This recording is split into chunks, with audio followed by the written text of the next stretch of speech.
वळूया पुढच्या बातमीकडे। एक महत्त्वाची बातमी हिंगोलीमधून। हिंगोलीमध्ये अवकाळी पावसामुळे पिकांचं मोठं नुकसान झालंय।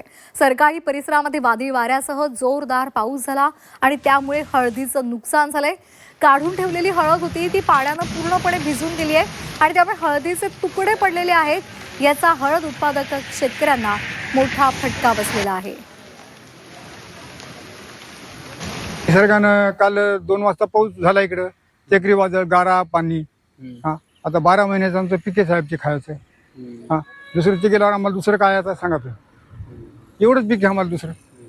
भुईमुगाची शेंग बी तशीच काढली काल, सगळा सत्यानाश झाला यांचा सगळा। सोलर म्हणजे सोलरच्या पूर्ण प्लेटा उडून गेल्यात। पूर्ण उडून गेल्यानंतर त्याच्यानंतर आता सोलरच्या जवळजवळ 4 ते 5 प्लेटा अशा नुकसान जास्त झालेले, फुटून गेले, आता तुटून गेले आता। आणि आंब्याचं झाड म्हणजे 50% आंब्याचं झाड मोडलेलं आहे, जास्त उंच असलेलं। लिंब पडलेले आहेत शेतातलं। भुईमुगाचं जे होतं, भुईमुग पण काढण्याला सुरुवात होती, भुईमुगाच्या काढ पण पूर्ण खराब झाले, शेंगा पण काळ्या झालेल्या। तर नुकसानीच्या शेतातून आढावा घेतला आमचे प्रतिनिधी गजानन माळी यांनी। पाहूया।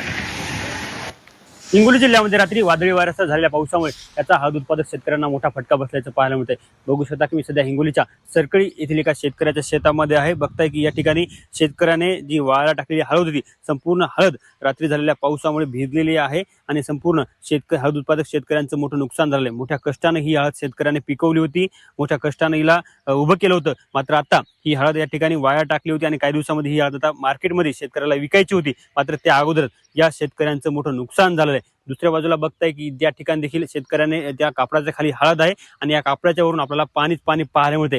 रात्री जिल्ह्यामध्ये जोरदार पाऊस झालेला आहे। हिंगोलीच्या सेनगाव असो, हिंगोलीमधील तालुक्यामध्ये अनेक गावामध्ये वादळी वाऱ्यासह पाऊस झाला आणि या पावसामुळे अनेक शेतकऱ्यांचं मोठं नुकसान झालेलं आहे। तर अनेक भागामध्ये झाडे देखील पडलेले आहेत। आंबा उत्पादक शेतकऱ्यांचं देखील मोठं नुकसान झालेलं आहे। बघताय की हे हळद आहे, संपूर्ण हळद अशाच प्रकारे शेतकऱ्यांच्या शेतामध्ये पडून आहे आणि या हळदीचं मोठं नुकसान झालेलं आहे। रात्री झालेल्या वादळी वाऱ्यामुळे आता हळद उत्पादक शेतकऱ्यांना मोठा फटका बसल्याचं पाहायला मिळते।